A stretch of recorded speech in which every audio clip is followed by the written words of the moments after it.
ಕಾಂಗ್ರೆಸ್ ಸರ್ಕಾರ ಇವತ್ತಿನ ಈ ಎಂಎಲ್ಸಿಗಳಿಗೆ ಸುರಕ್ಷೆ ಇಲ್ಲದ ಸಾಮಾನ್ಯ ಜನರ ಅವಸ್ಥೆ ಏನು ಅನ್ನೋದು ಜನರು ಇವತ್ತು ತಿಳ್ಕೋಬೇಕಾಗಿದೆ. ಆದ್ರೆ ಇವತ್ತು ಸಿಟಿ ರವಿ ಅವರನ್ನು ಬಂಧಿಸೋದಕ್ಕಾಗಿ ಅವರಿಗೆ ಮರಣಾಂತಿಕ ಹಲ್ಲೆ ಮಾಡೋದಕ್ಕಾಗಿ ಇವತ್ತು ನಾವು ಖಂಡನೆ ಮಾಡ್ತಾ ಇದ್ದೇವೆ. ಈಗ ನಮ್ಮ ವಿರೋಧ ಇವತ್ತು ಸುನೀಲ್ ಕುಮಾರ್ ಅವರು ಮಾತನಾಡಬೇಕಾಗಿ ಅವರಲ್ಲಿ ನಾನು ವಿನಂತಿಸಿಕೊಳ್ಳುತ್ತೇನೆ. ಅವರನ್ನು ಸದನದಲ್ಲಿ ಬಂದು ಸಚಿವರಾದಂತ ಆತ್ಮೀಯರು ಇವತ್ತಿನ ಕರ್ನಾಟಕ ಕಾಂಗ್ರೆಸ್ ಸರ್ಕಾರದ ಸಚಿವೆ ಆದಂತ ಆತ್ಮರು ಬಂದು ಸದನದಲ್ಲಿ ಬಂದು ಗುಂಡಾಗಿರಿಯನ್ನು ಮಾಡಿ ಅವರ ಮೇಲೆ ಮಾನಸಿಕ ಹಲ್ಲೆ ಮಾಡುತ್ತಾರೆ. ಅಷ್ಟೇ ಅಲ್ಲ, ಯಾವುದೇ ದಾಖಲೆ ಇಲ್ಲದಾರದೆ ಅವರ ಎಫ್ಐಆರ್ ಮಾಡಿ ಅವರಿಗೆ ಇವತ್ತು ಅರೆಸ್ಟ್ ಮಾಡ್ತಾರೆ.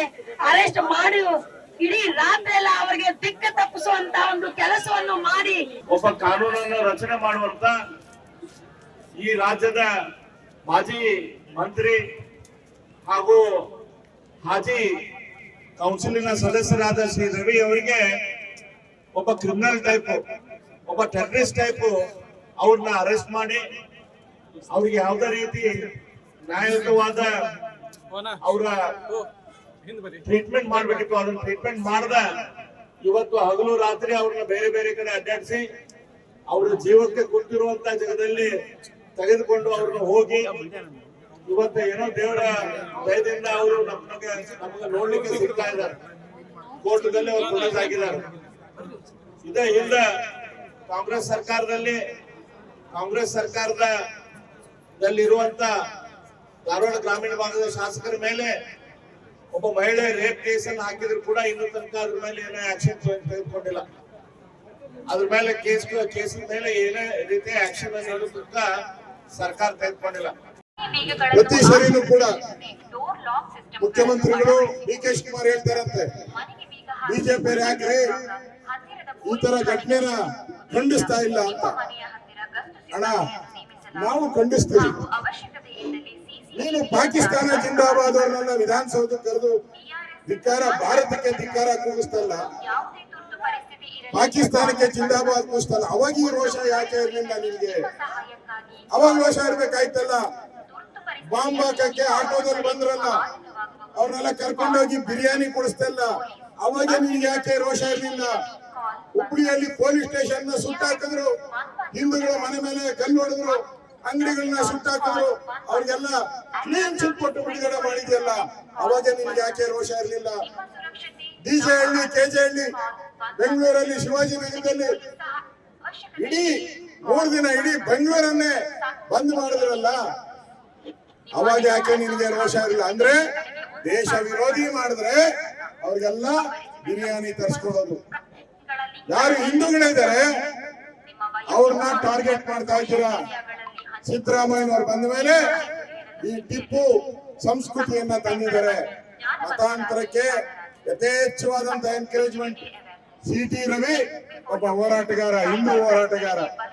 ಇವತ್ತು ಆ ಹಿಂದೂ ಹೋರಾಟಗಾರ ಅಂತೇಳಿ ಅವ್ರ ಮೇಲೆ ನೀವು case ಹಾಕಿದ್ದೀರ.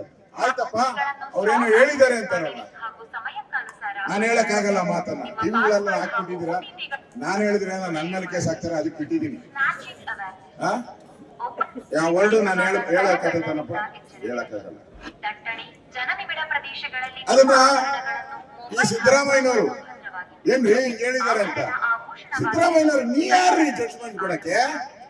Who are you? Judgment ಕೊಡಕ್ ನೀನ್ ಯಾರು? You are outgoing CM. DK. ಹೇಳಿದಾರೆ ನೀನು ಒದ್ದು ಕಿತ್ಕೊಂತೀನಿ ಅಂತ. ಹಿಂಗೆ ಒದ್ದು ಕಿತ್ಕೊಂತೀನಿ ಅಂತ ಹೇಳಿದಾರೆ. ಯಾವಾಗ ಒದ್ದು ಕಿತ್ಕೊಂತಾರೋ ಗೊತ್ತಿಲ್ಲ. ನೀನು ಔಟ್ ಗೋಯಿಂಗ್.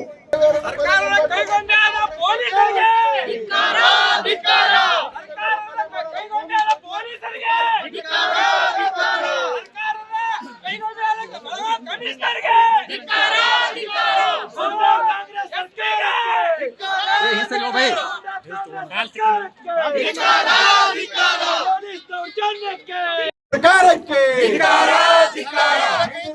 ಕೊಲೆ ಮಾಡಲು ಸುಪಾರಿ ಕೊಟ್ಟ ಕಾಂಗ್ರೆಸ್ ಸರ್ಕಾರಕ್ಕೆ, ಅವರನ್ನು ಕೊಲೆ ಮಾಡೋದಕ್ಕೆ ಹೊರಟ ಭ್ರಷ್ಟ ಕಾಂಗ್ರೆಸ್ ಸರ್ಕಾರಕ್ಕೆ, ಹಿಂದೂ ವಿರೋಧಿ ಕಾಂಗ್ರೆಸ್ ಸರ್ಕಾರಕ್ಕೆ ಮಾಡಿ ಪೊಲೀಸರು ಹಲ್ಲೆ ಮಾಡಿ ರಕ್ತ ಸುರಿತಾ ಅವ್ರಿಗೆ ಸಿಟಿ ರವಿಯವ್ರಿಗೆ ಆಸ್ಪತ್ರೆ ಕರ್ಕೊಂಡು ಹೋಗೋದಿಲ್ಲ. ನೆತ್ತಿ ಮೇಲೆ ರಕ್ತ ಸುರಿತಾ ಇದ್ರು ಕೂಡ 4 ತಾಸು ಆದ್ರೂ ಕೂಡ ಹಾಸ್ಪಿಟಲ್ ಕರ್ಕೊಂಡು ಹೋಗಲ್ಲ. ಯಾರು ನರ್ಸ್ ಕರ್ಕೊಂಡ್ಬಂದು ಬ್ಯಾಂಡೇಜ್ ಆಗ್ತಕ್ಕಂಥ ಕೆಲಸ ಮಾಡ್ತಾರೆ. ಒಂದು ಲೋಟ ಕುಡಿಯಕ್ಕೆ ನೀರು ಕೊಡ್ಲಿಲ್ಲ, ಒಂದು ತುತ್ತು ಅನ್ನ ಕೊಡ್ಲಿಲ್ಲ ಸಿಟಿ ರವಿಯವರಿಗೆ. ಅಂತ ದೌರ್ಜನ್ಯವನ್ನ ಇವತ್ತು ಪೊಲೀಸ್ ಅಧಿಕಾರಿಗಳು ಎಸಗಿದ್ದಾರೆ ಅಂತ ಹೇಳಿದ್ರೆ ಕಾಂಗ್ರೆಸ್ ಪುಡಾರಿಗಳ ಒತ್ತಾಯದ ಮೇಲೆ ಇವತ್ತು ಪೊಲೀಸರು ದರ್ಪ ತೋರಿಸಿರ್ತಕ್ಕಂಥದ್ದು. ನಾನು ರಾಜ್ಯದ ಮುಖ್ಯಮಂತ್ರಿಗಳಾಗೋದಕ್ಕೆ ಇಷ್ಟಪಡ್ತೇನೆ. ಮಾನ್ಯ ಸಿದ್ದರಾಮಯ್ಯನವರೇ, ಅಧಿಕಾರ ಶಾಶ್ವತ ಅಲ್ಲ. ಅಧಿಕಾರದ ದರ್ಪದಿಂದ ನೀವೇನ್ ಮೆರಿತಾ ಇದ್ದೀರಿ, ಅಧಿಕಾರದ ಅಮಲಿನಲ್ಲಿ ನೀವೇನ್ ತೇಲ್ತಾ ಇದ್ದೀರಿ, ಅಧಿಕಾರದ ಸೊಕ್ಕಿನಿಂದ, ಅಧಿಕಾರದ ಮದದಿಂದ ಇವತ್ತು ನಮ್ಮ ಮೇಲೇನು ಹಲ್ಲೆ ಮಾಡ್ತಕ್ಕಂಥ ಕೆಲಸ ಮಾಡ್ತಾ ಇದ್ದೀರಿ. ಅಧಿಕಾರ ಶಾಶ್ವತ ಅಲ್ಲ ಸಿದ್ದರಾಮಯ್ಯನವರೇ. ಇವತ್ತು ಪೊಲೀಸ್ ಸಿಟಿ ರವಿಯವರು ಕೋರ್ಟ್ ಅಲ್ಲಿ ಹೇಳಿಕೆನ ಕೊಟ್ಟರು. ಪ್ರತಿ ಅರ್ಧ ಗಂಟೆಗೂ ಸಹ ಅವ್ರಿಗೆ ಯಾರೋ ಸಚಿವರು ಅಥವಾ ಯಾರೋ ಮೇಲಧಿಕಾರಿಗಳು ಫೋನ್ ಮಾಡಿ ಅವನನ್ನ ಅಲ್ಲೇ ಕರ್ಕೊಂಡೋಗಿ ಇಲ್ಲಿ ಕರ್ಕೊಂಡೋಗಿ, ಮನುಷ್ಯತ್ವ ಇರ್ತಕ್ಕಂಥವ್ರು ಯಾರು ಕೂಡ ನಡ್ಕೊಳ್ಳೋದಕ್ಕೆ ಸಾಧ್ಯ ಇಲ್ಲ. ಮನುಷ್ಯತ್ವ ಇರ್ತಕ್ಕಂಥ ಯಾವುದೇ ಸರ್ಕಾರ ಈ ರೀತಿ ಒಬ್ಬ ಶಾಸಕರ ಮೇಲೆ ದೌರ್ಜನ್ಯ ಯಾವ ರೀತಿ ಮಾಡಿದ್ದಾರೆ ಕಾಂಗ್ರೆಸ್ನವರು, ಆ ರೀತಿ ದೌರ್ಜನ್ಯ ಮಾಡೋದಕ್ಕೆ ಸಾಧ್ಯ ಇಲ್ಲ. ಏನ್ ಸಿಟಿ ರವಿ ಉಗ್ರವಾದಿನ? ಸಿಟಿ ರವಿ ಏನ್ ಟೆರರಿಸ್ಟ್? ಅವರು ಯಾರು ವಿಧಾನಸೌಧದಲ್ಲಿ ಬಂದು ಪಾಕಿಸ್ತಾನ್ ಜಿಂದಾಬಾದ್ ಅಂತ ಹೇಳ್ತೀರಿ, ಲಜ್ಜೆಗಟ್ಟ ಕಾಂಗ್ರೆಸ್ ಸರ್ಕಾರ ಅರೆಸ್ಟ್ ಮಾಡೋದಕ್ಕೆ ಹಿಂದೆ ಮುಂದೆ ನೋಡ್ತಾರೆ, ಅವರನ್ನ ಪ್ರೊಟೆಕ್ಟ್ ಮಾಡ್ತಾರೆ. ಇವತ್ತು ಒಬ್ಬ ಜನಪ್ರತಿನಿಧಿಯನ್ನ, ಒಬ್ಬ ಹಿಂದೂ ಹೋರಾಟಗಾರನ ಇವತ್ತು ದೌರ್ಜನ್ಯದಿಂದ ಅರೆಸ್ಟ್ ಮಾಡಿದ್ದೀರಿ. ನಾನು ಆಗ್ರಹವನ್ನು ಮಾಡ್ತಾನೆ, ತತ್ಕ್ಷಣ FIR ಹಿಂಪಡಿಬೇಕು. ಇವತ್ತು ಯಾರು ಸಿಟಿ ಮೇಲೆ ದೌರ್ಜನ್ಯ ಮಾಡಕ್ ಹೋದ್ರು ಸುವರ್ಣಸೌಧದಲ್ಲಿ ಒಳಗೋಗಿ ಅವ್ರನ್ನ ತತ್ಕ್ಷಣ ಅರೆಸ್ಟ್ ಮಾಡಬೇಕು. ಅದನ್ನ ಬಿಟ್ಟು ಇವತ್ತು ನಮ್ಮ ಹೋರಾಟನ ಹತ್ತಿರ್ತಕ್ಕಂಥ ಕೆಲಸ ಮಾಡ್ತಾರೆ. ನಮ್ಮ ಶಾಸಕರ ಮೇಲೆ ದೌರ್ಜನ್ಯ ಎಸಗತಕ್ಕಂಥ ಕೆಲಸ ಮಾಡಿದ್ರೆ ಯಾವುದೇ ಕಾರಣಕ್ಕೂ ಸುಮ್ಮನೆ ಬಿಡ್ತಕ್ಕಂಥ ಪ್ರಶ್ನೆ ಇಲ್ಲ ಅನ್ನೋ ಮಾತನ್ನ ಸಂದರ್ಭ ಹೇಳ್ತಾ, ಇಡೀ ರಾಜ್ಯಾದ್ಯಂತ ಭಾರತೀಯ ಜನತಾ ಪಾರ್ಟಿ ಸರ್ಕಾರದ ವಿರುದ್ಧ ಪ್ರತಿಭಟನೆ ಮಾಡ್ತಾ ಇದ್ದೇವೆ. ನಿನ್ನೆ ದಿನ ಕೊನೆಗೊಂದು ಮಾತನ್ನ ಹೇಳ್ತಾರೆ. ಇವತ್ತು ಪ್ರಜಾಪ್ರಭುತ್ವ ಬಗ್ಗೆ ವಿಶ್ವಾಸ ಇಟ್ಕೊಂಡಂತ ಕಾಂಗ್ರೆಸ್ ಅವರು ಯಾವ ರೀತಿ ಮಾಧ್ಯಮದ ಮೇಲೂ ದೌರ್ಜನ್ಯ ಮಾಡಿದ್ರೆ ನನ್ನ ನೋಡಿದಿರಿ. ಮಾಧ್ಯಮದ ಹಕ್ಕನ್ನು ಕೂಡ ಇವತ್ತು ಮಾಧ್ಯಮವನ್ನು ಕೂಡ ಕತ್ತಿರ್ತಕ್ಕಂಥ ಕೆಲಸ ನಿನ್ನ ಕಾಂಗ್ರೆಸ್ ಸರ್ಕಾರದವರ ಅಧಿಕಾರಿಗಳ ಮೂಲಕ. ಹಾಗಾಗಿ ನಾನು ಇಷ್ಟೇ ಹೇಳ್ತೇನೆ, ಅಧಿಕಾರ ಶಾಶ್ವತ ಅಲ್ಲ ಮಾನ್ಯ ಸಿದ್ದರಾಮಯ್ಯನವರೇ, ಅಧಿಕಾರ ಶಾಶ್ವತ ಅಲ್ಲ ಮಾನ್ಯ DK ಶಿವಕುಮಾರ್ ಅವರೇ.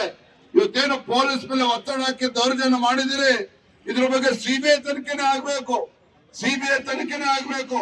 ಅವಾಗನೇ ಆ ನ್ಯಾಯ ಸಿಗೋದಕ್ಕೆ ಸಾಧ್ಯ ಅಂತ ಹೇಳ್ತಾ, ಇವತ್ತು ಹೋರಾಟದಲ್ಲಿ ಭಾಗವಹಿಸಿರ್ತಕ್ಕಂಥ ಎಲ್ಲ ನಮ್ಮ ಕಾರ್ಯಕರ್ತರಿಗೆ, ಎಲ್ಲ ನಮ್ಮ ಪಕ್ಷದ ಎಲ್ಲ ಜಿಲ್ಲೆಯ 2 ಅಧ್ಯಕ್ಷಗಳು ಕೂಡ ಈ ಸಂದರ್ಭದಲ್ಲಿ ಕೃತಜ್ಞತೆಯನ್ನು ಸಲ್ಲಿಸ್ತಾ, ಈ ನಮ್ಮ ಹೋರಾಟ ಮುಂದೆ ಕೂಡ ಹೊರೀತದೆ ಅಂತ ಹೇಳ್ತಾ, ಇವತ್ತು ನಮ್ಮ ಹೋರಾಟಕ್ಕೆ ನಮ್ಮ JDS ನ ಅಧ್ಯಕ್ಷರು ಕೂಡ ಇವತ್ತು ಶಂಕರ್ ಅವರು ಕೂಡ ತಮ್ಮ ಹೋರಾಟಕ್ಕೆ ಬಂದಿದ್ದಾರೆ. JDS ಪಕ್ಷವು ಕೂಡ ಈ ಭ್ರಷ್ಟ ಕಾಂಗ್ರೆಸ್ ಸರ್ಕಾರದ ವಿರುದ್ಧ, ಈ ಅಯೋಗ್ಯ ಕಾಂಗ್ರೆಸ್ ಸರ್ಕಾರದ ವಿರುದ್ಧ ಹೋರಾಟದಲ್ಲಿ ಇವತ್ತು ನಮ್ಮ JDS ಪಕ್ಷದ ಮುಖಂಡರು ಕೂಡ ಬೆಂಬಲ ನೀಡಿದ್ದಾರೆ. ಅವ್ರಿಗೂ ಸಹ ಈ ಸಂದರ್ಭದಲ್ಲಿ ಅಭಿನಂದನೆ ಸಲ್ಲಿಸಿ ನಾನು ಮಾತನ್ನು ಮುಗಿಸ್ತೇನೆ. ನಮಸ್ಕಾರ. ಗ್ಯಾರಂಟಿ ನ್ಯೂಸ್, ಸುದ್ದಿ ಖಚಿತ, ನ್ಯಾಯ ನಿಶ್ಚಿತ.